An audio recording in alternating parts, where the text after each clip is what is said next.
Parménides había afirmado que el ente es uno, ingénito, imperecedero, inmóvil y esférico. Su discípulo Zenón lo defendió atacando a sus adversarios con paradojas. Pero hubo un tercer eleático, menos conocido pero igualmente original, que tomó las tesis de Parménides y las reformuló de arriba abajo. Meliso de Samos, almirante y filósofo, corrigió a Parménides en un punto crucial. El ente no puede ser una esfera finita, porque todo límite es un no ser. El ente tiene que ser infinito. Y si es infinito, no puede tener cuerpo ni forma.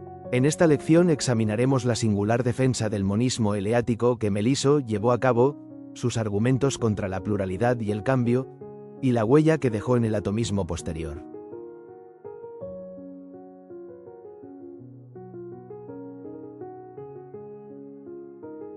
El problema filosófico central de Meliso puede formularse a través de una pregunta fundamental: ¿cómo defender el monismo eleático con argumentos más físicos y menos abstractos que los de Parménides?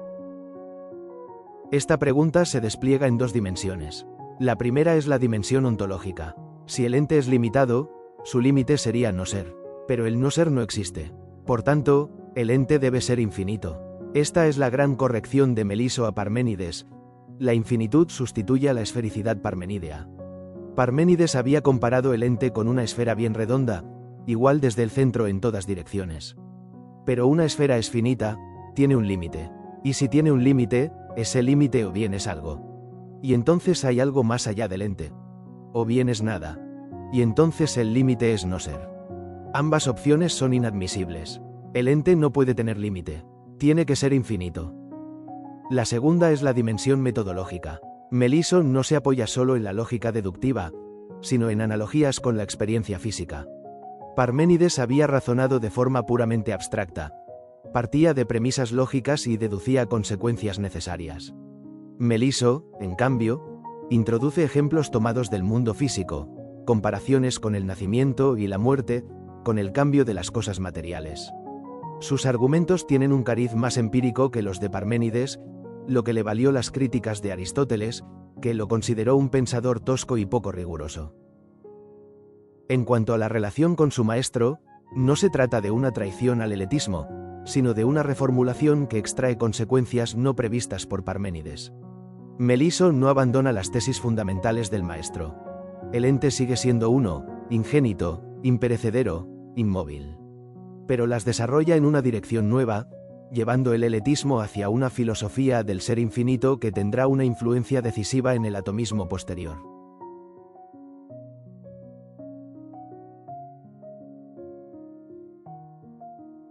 Las fuentes para conocer el pensamiento de Meliso son escasas y, en su mayoría, indirectas. Como ocurre con Parménides y Zenón, dependemos de autores posteriores que citaron o discutieron su obra. Las fuentes de transmisión son fundamentalmente tres. La principal es Simplicio, el filósofo neoplatónico del siglo VI después de Cristo. En su comentario a la física de Aristóteles, Simplicio conserva fragmentos literales del libro de Meliso. Son 10 fragmentos, la mayoría breves, pero suficientes para reconstruir las líneas maestras de su pensamiento. Sin Simplicio, apenas sabríamos nada de Meliso. La segunda fuente es el propio Aristóteles, que discute y critica a Meliso tanto en la física como en la metafísica. Aunque Aristóteles es una fuente hostil, sus referencias permiten reconstruir parcialmente los argumentos que Meliso empleaba. La tercera fuente es Diógenes Laercio, que aporta algunas noticias biográficas breves, como su condición de almirante y su victoria sobre la flota ateniense.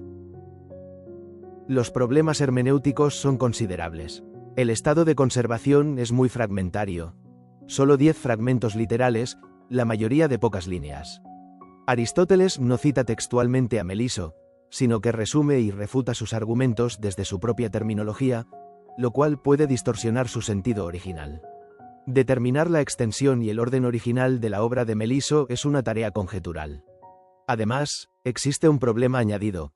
Aristóteles presenta a Meliso como un pensador tosco, de razonamientos poco rigurosos. Esta valoración negativa ha condicionado la recepción de Meliso durante siglos, haciendo que se le considere un eleático menor, cuando en realidad su reformulación del monismo es una de las más originales de la escuela.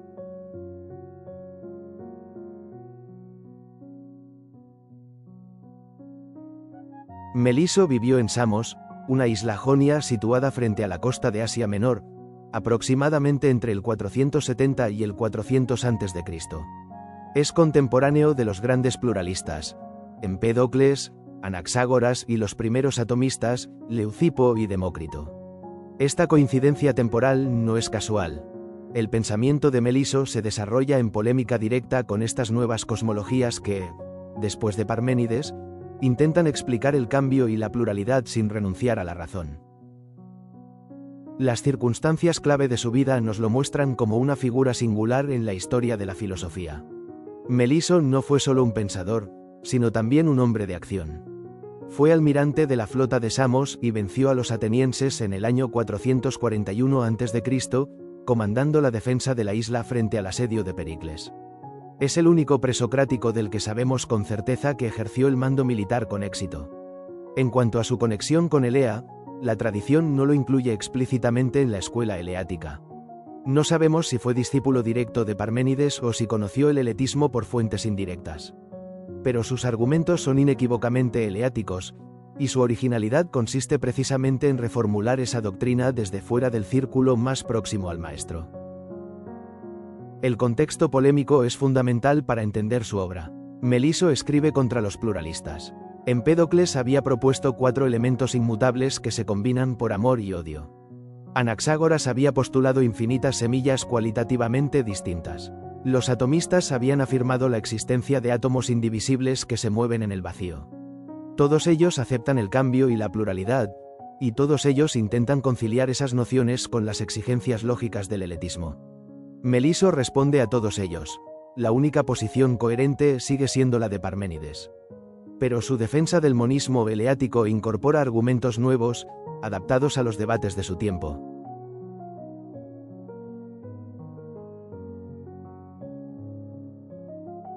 La tesis fundamental de Meliso es que el monismo eleático necesita ser reformulado en 3 puntos clave.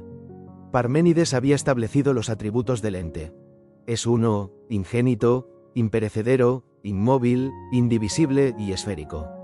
Meliso acepta casi todos, pero corrige el último y añade 2 consecuencias que Parménides no había extraído. La primera corrección es que el ente es infinito. Parménides lo había comparado con una esfera bien redonda, igual desde el centro en todas direcciones. Una esfera es finita. Tiene un límite. Pero ¿qué es ese límite? Si el límite es algo, entonces hay algo más allá del ente, y el ente no lo es todo. Si el límite no es nada, entonces el límite es no ser. Pero el no ser no existe. En cualquier caso, la noción de límite es insostenible. El ente no puede tener límite. Tiene que ser infinito. Y no solo infinito en el tiempo. Ingénito e imperecedero, como ya había dicho Parménides, sino también infinito en magnitud, infinito en el espacio. La segunda corrección es que el ente es incorpóreo. Si el ente tuviera cuerpo, tendría partes. Un interior y un exterior, un arriba y un abajo, una densidad y un espesor. Pero si tuviera partes, no sería verdaderamente uno. La infinitud exige incorporeidad. El ente de Meliso no tiene forma, no tiene cuerpo, no tiene espesor ni densidad. Es uno, infinito e incorpóreo. Esta idea acerca peligrosamente el eletismo a una teología filosófica. El ente empieza a parecerse a un dios. La tercera corrección es metodológica. Parménides razonaba por deducción lógica pura, partiendo de premisas abstractas y extrayendo consecuencias necesarias. Meliso, sin abandonar la lógica, introduce analogías con la experiencia. Así como algo no puede nacer de la nada en el mundo físico, el ente no puede surgir del no ser. Así como lo que cambia deja de ser lo que era, el ente no puede cambiar sin dejar de ser. Sus argumentos tienen un cariz más físico, más cercano a la observación del mundo material. Esto le valdrá las críticas de Aristóteles, pero también hará que sus argumentos resulten más accesibles y persuasivos para sus contemporáneos. El fragmento tercero, conservado por Simplicio, resume esta tesis con precisión. Así como es siempre, así también en magnitud debe ser siempre infinito. La eternidad y la infinitud son 2 caras de una misma moneda. El ente no tiene principio ni fin en el tiempo, y no tiene principio ni fin en el espacio.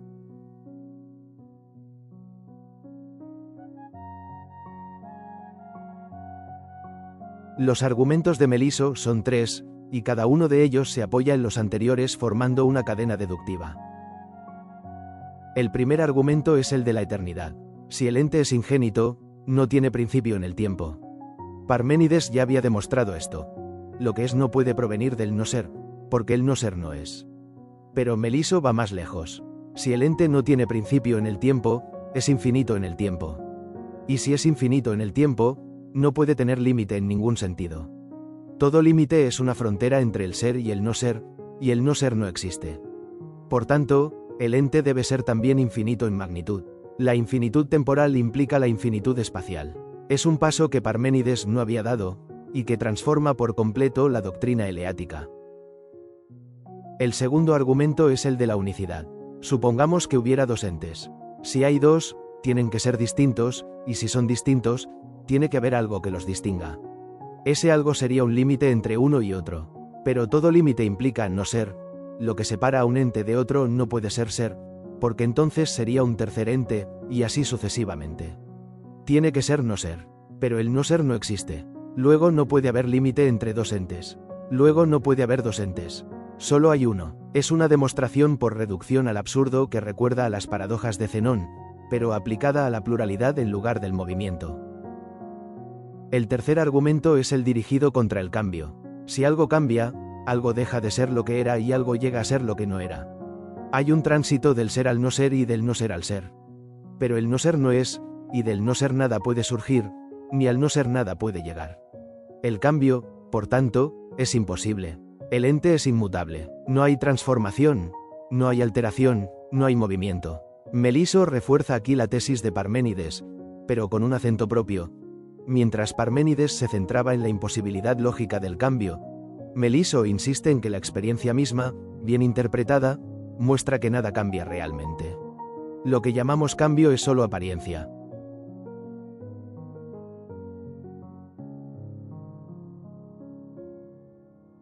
Las implicaciones de la reformulación de Meliso afectan tanto a la doctrina eleática como a su recepción posterior. La primera implicación es la infinitud del ente. Esta es la corrección más decisiva que Meliso introduce respecto a Parménides. La esfera parmenidea implicaba límite, y el límite es no ser. Al eliminar todo límite, Meliso transforma el ente en una realidad infinita en el tiempo, eterna, y en el espacio, sin frontera, sin confines. Es una infinitud absoluta, que no deja nada fuera de sí. No hay nada más allá del ente, porque no hay un más allá. La segunda implicación es la concepción del ente como realidad incorpórea. Si el ente es infinito, no puede tener cuerpo. Todo cuerpo tiene forma, y toda forma implica límite. Todo cuerpo tiene partes, y las partes comprometen la unidad. El ente de Meliso no tiene forma, no tiene espesor, no tiene densidad. Es uno, infinito e incorpóreo. Esta caracterización acerca el eletismo a una teología filosófica. El ente empieza a parecerse a un Dios inmutable, eterno, infinito, que lo llena todo sin tener cuerpo. No es casualidad que algunos intérpretes hayan visto en Meliso un precursor de la teología negativa. La tercera implicación es la influencia en el atomismo. Leucipo y Demócrito, los fundadores del atomismo, conocían la obra de Meliso y responden directamente a ella. Aceptan e invierten su lógica. El no ser, el vacío, es tan real como el ser. Pero rechazan el monismo. Hay infinitos átomos, entidades plenas, indivisibles, eternas, que se mueven en un vacío infinito. El atomismo es, en cierto modo, una respuesta a Meliso. Conserva su noción de infinitud, pero la aplica a la pluralidad de los átomos y al espacio en el que se mueven. Meliso, sin pretenderlo, proporcionó a sus adversarios las herramientas conceptuales para superarlo. La cuarta implicación es la crítica de Aristóteles. Aristóteles, en la física y en la metafísica, trata a Meliso con considerable dureza. Lo considera un pensador tosco, que confunde el plano lógico con el físico, que argumenta de forma burda y que extrae conclusiones injustificadas de premisas mal entendidas. Esta valoración negativa ha condicionado la recepción de Meliso durante siglos. Frente a la elegancia lógica de Parménides y la sutileza paradójica de Zenón, Meliso ha sido visto como el eleático menor, el que no entendió bien al maestro. Solo en el siglo XX se ha empezado a reivindicar su originalidad.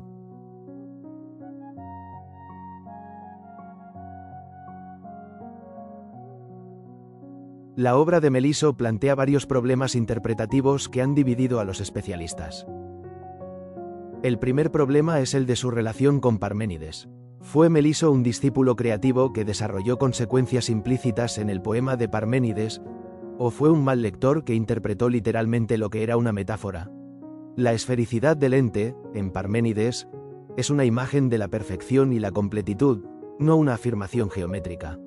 Meliso la toma al pie de la letra, la encuentra contradictoria y la corrige. ¿Es esto una innovación filosófica o una incomprensión?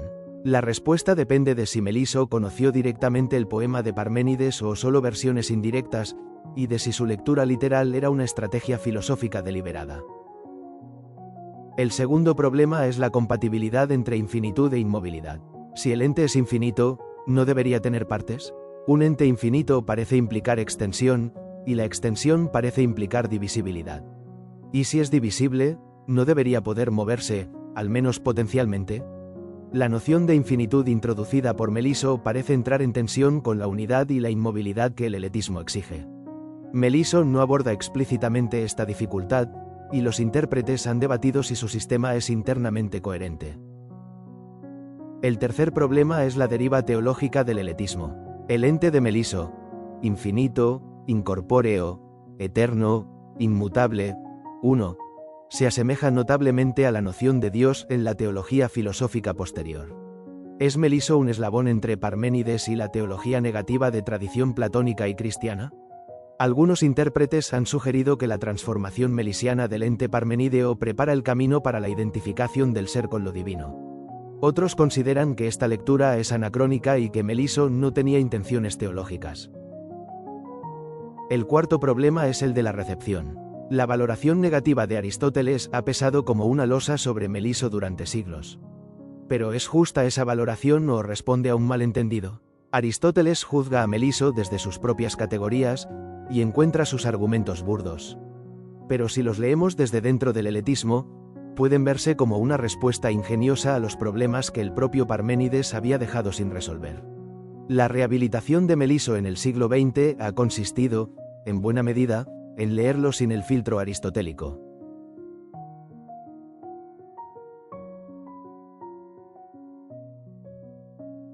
El debate sobre Meliso ha estado marcado por tres lecturas que van del desprecio a la reivindicación. La primera es la de Aristóteles, que es también la crítica fundacional. Aristóteles trata a Meliso con una dureza que no reserva para Parménides ni para Zenón. Lo considera un pensador tosco, de razonamientos groseros, que confunde el plano lógico con el físico y que extrae conclusiones injustificadas. En la física, Aristóteles despacha sus argumentos con una brusquedad que ha sorprendido a muchos intérpretes. Esta valoración negativa condicionó la recepción de Meliso durante más de 2 milenios. Hasta el siglo XX, Meliso fue considerado un eleático menor, el que no había entendido bien a Parménides. La segunda lectura es la de Owen, quien en 1960 reivindicó a Meliso como un innovador. Para Owen, Meliso no es un mal lector de Parménides, sino un filósofo que lleva las exigencias lógicas del heletismo hasta sus últimas consecuencias. Su corrección de la esfera parmenídea no es un error de interpretación, sino una agudización de los requisitos de coherencia que el propio Parménides había establecido. Si el no ser no existe, entonces no puede haber límites. Si no puede haber límites, el ente es infinito. Es una conclusión impecable desde las premisas eleáticas. Owen también destaca que Meliso anticipa problemas sobre el infinito que resonarán en la filosofía posterior. La tercera lectura es la de Jonathan Barnes, quien en 1982 ofreció una valoración equilibrada. Barnes reconoce que Meliso no es un gran lógico. Sus argumentos son a veces torpes, sus distinciones poco refinadas.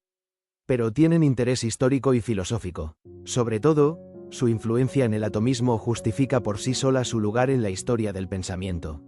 Leucipo y Demócrito responden directamente a Meliso, aceptando su lógica pero rechazando su monismo. Sin Meliso, el atomismo no habría tomado la forma que tomó. Para Barnes, Meliso no es ni un genio incomprendido ni un pensador despreciable. Es un eslabón relevante en la tradición eleática, que merece ser leído con atención y sin prejuicios.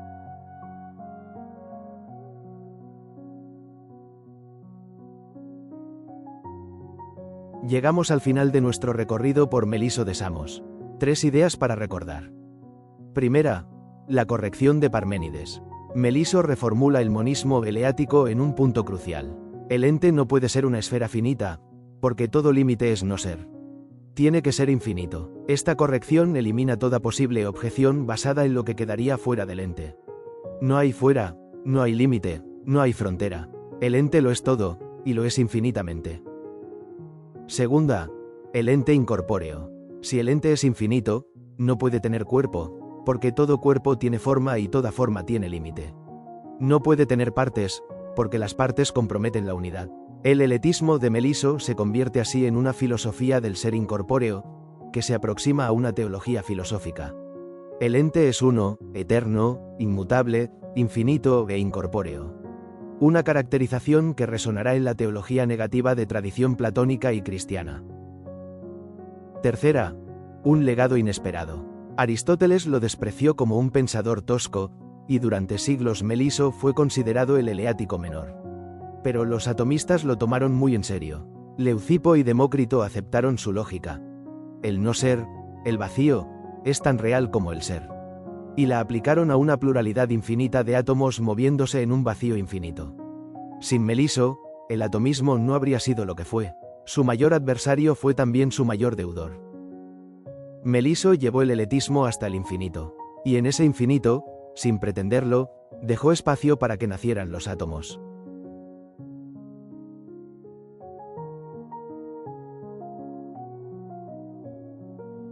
Para quienes deseen profundizar en Meliso, las fuentes imprescindibles comienzan con las ediciones clásicas de los fragmentos.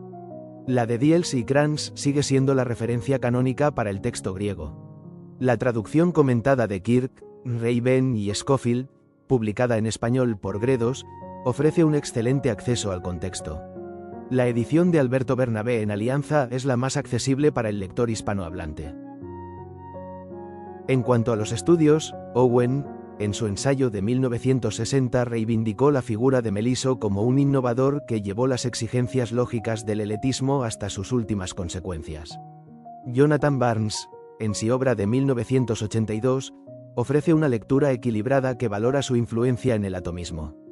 Carlos García Gual, en Los orígenes de la filosofía, de los presocráticos a Platón de 2002, sitúa a Meliso en el contexto de la escuela eleática y analiza su contribución al desarrollo del pensamiento presocrático.